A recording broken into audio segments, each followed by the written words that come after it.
Me standing at 6 feet 3 inches and her at 4 feet 11 inches. That was the memory of the first night I visited her place. Our height difference has sure caused its share of challenges. She looked up at me, clearly frustrated, and said, "This just won't do." Whispering that, she climbed onto me. "My name's Benjamin, a 26-year-old single office worker. After college, I got a job at the only company that gave me an offer. I know I'm an introvert and a bit gloomy by nature. The company probably made a mistake hiring someone like me for sales. A job in sales is the last thing I'm suited for. But I'd like to think I gave it my best shot.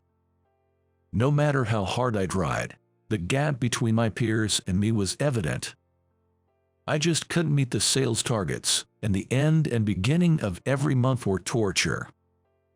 I could sense that my peers and colleagues looked down on me and made fun of me behind my back. I wondered if there was something, anything, I could be good at, so I kept one habit from the day I joined. I would come into the office earlier than anyone and clean my desk. Since it's the main office building, there are janitors who come in early. I would focus on the small areas and places on the desk, places only I would notice. By keeping up with this routine, I somehow managed to boost my self-confidence. "Well, Benjamin, you are early again this morning." The most senior janitor, a sweet old lady, approaches me. Over the mornings we'd see each other, I'd grown quite close to the janitors. "Good morning, it's pretty chilly today, isn't it?" Our usual morning greeting and a bit of chit-chat. Every now and then, they would ask for my help to move things from high places. One of the few things I've got going for me is my height. Both my mom and dad were tall folks. I currently stand at 6 feet 4 inches. So, moving things placed high up is pretty easy for me. As I chat with the older lady, one janitor after another drops by to say hello. They're also kind, making me feel more at ease than when I'm with my co-workers. "Good morning, Benjamin," a soft voice greets. The greeting comes from a young part-time janitor named Sarah. Sarah was a part-timer in the janitorial department of the company. She's not a full-time staff, started working here this spring. I believe she's about 4 feet 11 inches tall, but she always tries her hardest to look up at me when she talks. I became close to her around the time she started in spring. There had been a little incident back then. The janitors don't just clean in the mornings, they keep various places within the building tidy throughout the day. That day, Sarah was on her first ever midday shift. She was primarily an early morning worker, so this was her first daytime shift, and she seemed quite overwhelmed with the differences. During the early morning shifts, she rarely encounters any staff other than me. During the day, in the hallway full with employees bustling around in suits, Sarah was approached by one of my peers named Mike. Sarah, well, she's more than just a little cute. I'm not exaggerating. She genuinely is. The first time I saw her, I was so taken aback by her beauty that I completely forgot to greet her. She has porcelain-like fair skin and her face is characterized by large eyes with light pigmentation. I guess Mike too was captivated by her appearance. "Excuse me, I'm working right now." She seemed to be persistently asked for her contact info, answering in a soft voice while looking down. She seemed to shrink, making her already petite frame appear even smaller. "You're just a part-timer, and you're defying a staff member. You're just in cleaning. It's not a big deal to share your contact." Sarah seemed cornered and on the verge of tears in the corner of the hallway. Mike, who always has an intimidating demeanor even towards our peers, seemed relentless in pressuring her. "Mike, just leave her alone. Can't you see she's scared?" I gripped Mike's shoulder and intervened. When Mike turned to face me, he was momentarily taken aback by my height. Probably in the entire office, only a few could look down at the fairly tall Mike like I could. Upon realizing it was me, Mike smirked dismissively. "Oh, it's you. Sarah, you can go back to your work. You've still got a lot of work remaining, right?" At my words, Sarah nodded and muttered "excuse me," and bowed her head. She then swiftly disappeared down the hallway. Mike clicked his tongue in annoyance, watching her go. "Mind your own business. She's none of your concern. Just because she's new doesn't mean you should tease her like that. It's not fair." I guess Mike didn't like the fact that I, who usually doesn't talk back, was objecting. Mike shot me a glare. From that day on, Mike and I were like oil and water. Mike might have been a disagreeable guy, but there was one aspect of him I had to respect. That was his sales record. He always boasted top sales. A feat that's something I could never do, even if I tried my hardest. Not to brag, but I'm known for being diligent and thorough in my work. Yet my sales numbers never improve. I'm often told that I'm a likable person, but that doesn't necessarily translate to sales. The end and start of every month is truly tough. Walking into work at the beginning of the month, I feel a pit in my stomach. I sigh deeply as I flip the calendar page in the office, dreading another month ahead. "Ha! Benjamin," your sighs can be heard all the way out in the hallway. From the office door, Sarah peeked in, smiling. It seemed she was just cleaning the hallway. She smiled, probably trying to cheer me up. Why does the first of every month have to roll around? It's kind of a downer. In a playful tone, I responded, and she let out a bubbly laugh. I couldn't help but laugh too. It felt like a weight had been lifted off my shoulders, even if just a little. Sarah once confided in me that she was quite shy and found it hard to get along with anyone at work other than me. Even now, she probably dug deep for the courage to get that laugh out of me, knowing that I couldn't be down in the dumps. She's pushing herself out of her comfort zone. I felt that I should step up too, otherwise I might let her down. Normally, I'd keep my head down during our monthly morning meetings. But today, I held my head up with confidence, probably thanks to Sarah. Her presence started to have a growing impact on my life. Then one day, as I was about to head out for an outdoor assignment, I overheard a familiar voice coming from behind the office building. It was Mike's voice. He said he was heading out for some field sales calls. I didn't really want to run into him, so I tried to avoid going his direction, but I stopped for a moment. Between the sound of Mike's voice, I heard a faint voice. It was Sarah's voice. She was saying, "Please stop," in a soft voice. I quickly dashed towards where the voice came from. There, Sarah, looking like she was about to cry, was being held by her thin arm by Mike. "You're still young but already stuck in such a bottom-tier job. Has your life already hit rock bottom? Why not date me? It'd be like hitting the jackpot. Isn't that what you're aiming for?" Mike kept hurling such incredibly derogatory remarks at Sarah, laughing it off. The appalling nature of his words made my blood boils. I forcefully placed myself between them, shielding Sarah behind me. "Och, it's you again, Benjamin." Mike glared at me, clicking his tongue. I spread my arms wide, hiding Sarah from Mike's view. "Just stop it, man. You're obviously bothering her." As Mike and I argued, some of our colleagues gathered around. Most of them were on Mike's side. It felt like I was on the away team. But I couldn't back down. "Don't pick on her for no reason," Mike mocked me with a sneer. Similarly, the colleagues surrounding me laughed. It was frustrating, but there was nothing I could do. I had to grit my teeth and bear it. Don't act all high and mighty just because you're in front of a girl. You've got the worst sales record this month, right? A guy who doesn't earn much is surely not her type. Huh? Mike ridiculed me, laughing it off.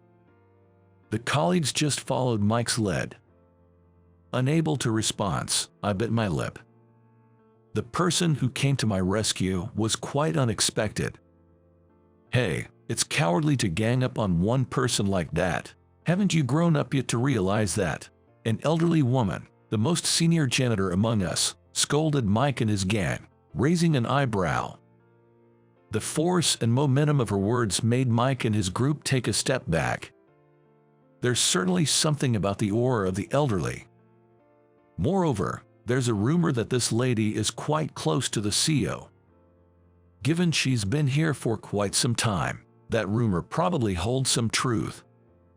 Mike must have remembered that rumor. "Whatever, old lady." With those dismissive words, he hastily left. "Thank you so much. You saved me. I was of no help at all," I said, scratching my head. The elderly lady firmly shook her head. "It's the intention to help that's truly admirable." Hearing those kind words, I felt a bit embarrassed. I'm not used to receiving compliments. The only person who ever praised me was my late mom, I believe. "Benjamin, thank you so much. I always seem to be in need of help. Please allow me to repay you sometime," Sarah said with a whispering voice while facing down, probably still in embarrassment. I could see her slender neck turning bright red. I felt like I'd caught a glimpse of something I shouldn't have, and my heart raced. Feeling embarrassed, I was at a loss for words, so I just nodded repeatedly. A few days later, trouble arose. I'm pretty sure it was all because of Mike's misplaced resentment. One morning, there was an uproar over missing important documents. People were saying they'd been thrown away as trash. Mike was cursing loudly, shouting, "Call the janitors." The boss got wind of the commotion and summoned all the janitorial staff. They stood in a line, and Mike, acting all high and mighty, started trying to pinpoint the culprit. Even our manager seemed to be under Mike's thumb. Honestly, the manager should have put a stop to this kind of public shaming. But he didn't. Mike, with a malicious smirk, pointed at the head janitor, an older woman. "It was you, wasn't it? I know you're in charge of the trash in this department. Do you have a grudge against me? How are you going to take responsibility for this?" He yelled at her, biting his teeth in anger. The janitor just glared back at him silently.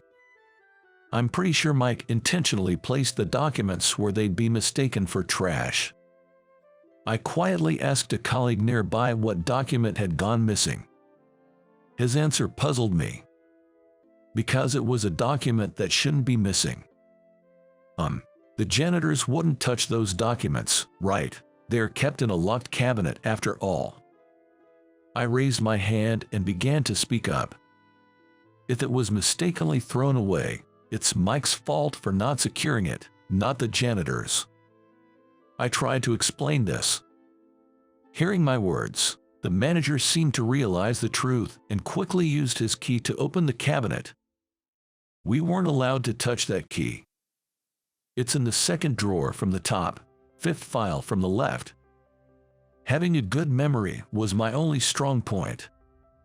My sales performance wasn't great, but I probably knew more about the goings-on in the office than anyone else present.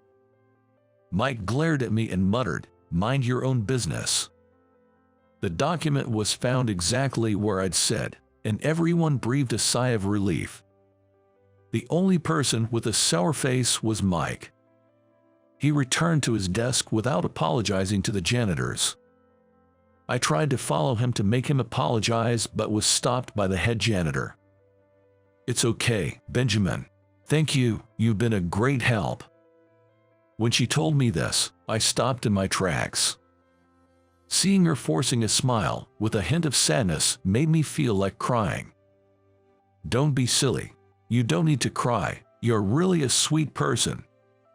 Truth be told, I should have been the one comforting the older lady who was hurt, but instead, she was the one comforting me. It was embarrassing. As I escorted her to the hallway, I noticed the CEO hiding behind the door. He might have witnessed all the havoc. Tearing up at work, that's unprofessional. After the CEO saw my embarrassing moment, I fell down for the rest of the day. That weekend, there was a party for the company's foundation anniversary. Once a year, those with outstanding sales and contributions to the company are honored at the party. The event is meant to boost employee morale and appreciate their efforts. Everyone associated with the company gathers here. Contractors, custodial staff, and the chefs from the cafeteria all were in attendance. It was set up as a stand-up reception, and everyone was in a relaxed mood that day. I'm not good with glamorous settings and large crowds. Honestly, I just wanted to escape from the party. To make matters worse, my peers were continuously being recognized. One after another, they were called and proudly ascended to the stage, while I merely watched from below. I understand that's just how it is, but it's hard not to feel disheartened. I kept wondering if there's really a place for me in this company. Of course, Mike was honored as the best salesperson. Seeing his proud face made me feel a bit jealous. I tried to blend into the wall, and that's when I noticed Sarah also trying to stay out of sight. I'm not good with these events, Sarah said with an awkward smile, to which I replied, me neither. I could see Mike and some others looking for someone. They were weaving through the janitors, probably looking for Sarah. I gently hid her behind my back. Being petite, she easily disappeared behind my 6'3" frame. Just stay behind me. Being tall is the only thing I've got going for me. Sarah placed her hand on my back and whispered a soft thank you, so faintly that only I could hear. She stayed hidden behind me until the CEO finished his speech. Once the party was over, most of the employees headed out for the after party. I was left alone, as usual. It's always the same story. The janitors, cafeteria staff, and contractors remained. Everyone was waiting to take home the flowers from the stage. Sarah seemed to be looking forward to the flowers too. Soon, an event coordinator appeared and prepared the flowers to be taken home. I took a bunch and made a small bouquet. Here you go, Sarah. As I handed her the bouquet, her face lit up with joy. Seeing her so genuinely happy for the first time made my heart race. I deeply wished I had the right words to tell her how I feel. I was captivated by her smile. Suddenly, the stage spotlight turned on. It became so bright that I had to squint. Sales department, Benjamin, please come to the stage. A loud voice called my name in a sudden, and I jumped in surprise. And they're asking me to come up on stage. Confused, I made my way up, and there were all the janitors I always greet. Everyone was smiling cheerfully. As I approached, an older lady began reading out a certificate she had been hiding behind her. Benjamin, we present you with this award for being the kindest and most wonderful employee in this building. They handed me a handwritten certificate on a regular piece of paper. Where it should have had the CEO's name, there were names of the janitors and other workers. Towards the end, it looked almost like a collection of signatures. It was a lively certificate, and it warmed my heart. I had never received such a heartfelt award before. Really, for me. Thank you, I'm so touched. I clutched the certificate to my chest with both hands. It felt like everyone's warmth was flowing into me. This is the best award ceremony, isn't it? Suddenly, from the entrance, there was a loud applause and voice. Looking over, to my shock, the CEO was clapping for me. What? The CEO? Whoa, I was too overwhelmed to speak. After all, in my eyes, the CEO was almost a celestial being, not someone who would clap for just me. And he was approaching me saying excellent. I hurriedly stepped down from the stage and bowed to the CEO. It seems like they really admire you. They told me you always greet them early in the morning and help with the cleaning. The CEO said with a kind smile. In my nervousness, I shared something I didn't necessarily need to. I explained to the CEO that my late mother always told me, "Greeting is a basic human courtesy." I wanted to say it was her teaching, not my merit. The CEO patiently listened to my rambling. I realized how understanding he truly was. After listening to my story, the CEO suddenly got an idea. "Benjamin, from tomorrow, you'll be transferring to the secretary's office. I want you to work in a department where you can fully utilize your skills." Stunned by the sudden announcement, all I could say was, "What? And could I even handle such a responsibility?" There's a saying, right person in the right place. I want a secretary with compassion, someone who can understand people's feelings. You're perfect for it. The first to cheer at the CEO's words was Sarah. "That's amazing, Benjamin. Congratulations." She was jumping up and down with joy, almost as if she herself had been promoted. Seeing her reaction, even the CEO began to laugh. And then, in a voice no one else could hear, the CEO whispered to me, "You two look good together." So much was happening all at once, and I was struggling to process it all in my head. To add to it, the boss cheekily said, "Let me play matchmaker for you." I replied with confidence, "I'd appreciate it if you did." Seeing me like that, the boss smiled with satisfaction. I wanted to express my deepest gratitude to my late mother. Such a miracle could only have happened because of her teachings. After the CEO left, Sarah ran down from the stage and hugged my arm. Her soft and petite body made my heart race, as if it might burst. A few years later, I wasn't alone anymore. When I finished work and came home, she was there to greet me. Sarah and I got married 2 years after that company's founding anniversary party. I remember the night she first invited me to her apartment. Me at 6 feet 3 inches and she at 4 feet 11 inches. Our height difference did cause some challenges. "Is this okay?" I asked her. She responded with a discontent look, staying silent. What should I do? Her face clearly showed her dissatisfaction with whatever I was doing.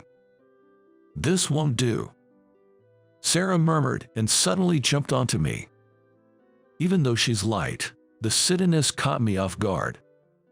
"Benjamin, a bit more to the right." She struggled atop my back. She was cleaning the top storage space in her room.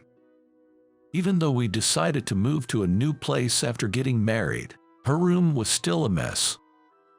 Turns out, the reason she had a cleaning job was that she was terrible at tidying up. When I found out, I couldn't help but burst into laughter. Despite it being our first night together, we were both covered in dust, cleaning. I moved right and left, following her directions while she was on my back. We must have looked ridiculous. It was silly, but it made me smile. When we're married, I'll handle the cleaning. Don't waste my efforts. That's how our first night together passed. Now, it's truly a cherished memory. Of course, our matchmaker was the CEO. In gratitude for all he'd done for me, I worked tirelessly and was recognized for my contributions to the company's growth by receiving the CEO's award. I became the first employee outside of the sales department to get an award. It was a moment of pride, knowing that I'd kept the promises I'd made with my mother all these years.